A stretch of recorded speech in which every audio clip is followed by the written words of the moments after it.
I really love that. Actually, we just opened up this can of worms, and it's funny. So this is Jamie talking. I actually didn't think I was going to have like a dog in this fight, a piece in this conversation, because I've been sober for like over 10 years, and I talk about that a lot. But so yeah, I was a party animal when I was younger, and not just a party animal in a good way, like deeply troubled, but like in all the ways, right? Like all the normal ways, nothing really that unique about the sitch. But I decided to get sober in my 20s, so I don't do drugs and I don't drink. However, I'm so glad you brought up postpartum. Because after I had my first child, after I had my little boy Mason, I remember thinking that there was something so wrong with me, because you're taught that you're supposed to think, oh my God, I've never been so in love with another human in my life. This is rainbows and butterflies. I didn't feel that at all. I was completely miserable. Those first 4 days in the hospital were some of the darkest days of my life. I was so hormonally imbalanced that I was convinced my husband was going to leave me. My husband's not leaving me. Like, he's not leaving me. You guys know my husband, like off the grammar. Sure do. He's never leaving you. But like he's so in love. It's amazing. It's the stuff of romance novels.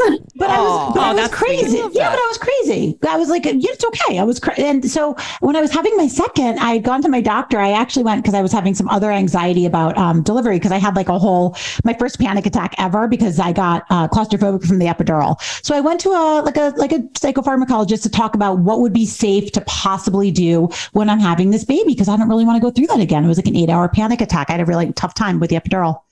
She was like, well, let's talk about everything. And I started telling her my story. She's like, so you understand that you had postpartum depression, right? Because like that darkness didn't go away for like 4 to 6 months. And I was like, oh, no, I couldn't have depression. Like having a baby is just fucking hard. And it was really dark. And she's like, yeah, but it was really dark. And I was like, well, yeah, it was. And so she put me on, I think I was on Zoloft. I was on Zoloft. And so I was on that.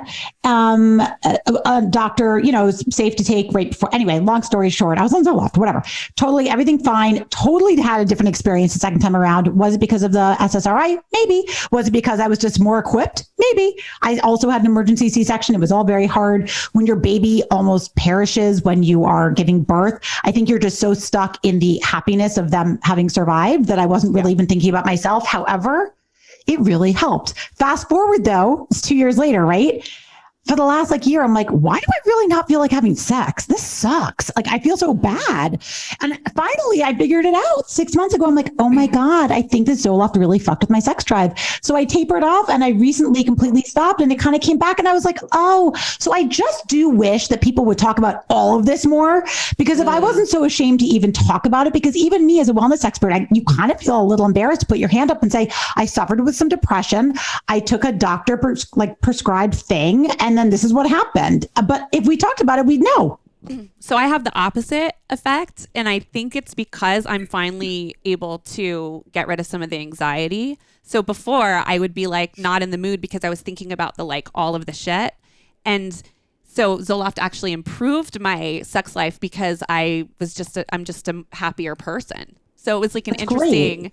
And then you guys, this is my new secret. It's brand new. My friend made me go. We went on spring break. We went to see my vaccinated parents, and it was in Palm Springs, and it was great.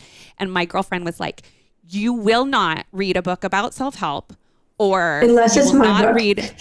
I've read your book. I read your book. She was like, you will not read any book except Megan Murphy's. You will not read a book about business.